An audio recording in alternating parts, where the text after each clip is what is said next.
প্রাথমিক শিক্ষকদের আন্দোলনে পড়াশোনার ক্ষতি হলে কঠোর ব্যবস্থা নেওয়ার হুঁশিয়ারি দিয়েছেন প্রাথমিক ও গণশিক্ষা উপদেষ্টা অধ্যাপক ডাক্তার বিধান রঞ্জন রায় পোদ্দার।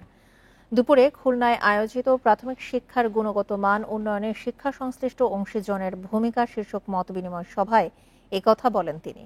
বলেন, প্রধান শিক্ষকদের 10ম গ্রেড দেওয়া হয়েছে, সহকারী শিক্ষকদের 11তম গ্রেড দেওয়ার চেষ্টা চলছে। এখন তারা 10ম গ্রেড দাবি করে যে আন্দোলন করছে এর কোনো যৌক্তিকতা নেই।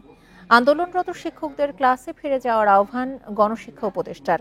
সভায় সাতক্ষীরা, বাগেরহাট ও খুলনা জেলার প্রাথমিক স্কুলের প্রধান শিক্ষকরা উপস্থিত ছিলেন।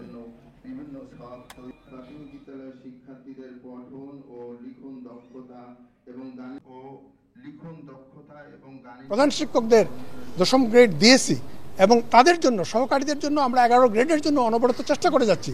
এই পরিপ্রেক্ষিতে এসে 10ম গ্রেডের দাবি তুলে আন্দোলন করা, এটা কতটুকু যৌক্তিক বিবেচনা করবেন? তো আমরা যেটা দেখব সেটা হচ্ছে আমাদের যেন পড়াশোনায় বিঘ্নিত না হয়, এবং এই ব্যাপারে আমরা সর্বোচ্চ কঠোর ব্যবস্থা নেব যদি আমাদের পড়াশোনা বিঘ্নিত হয়।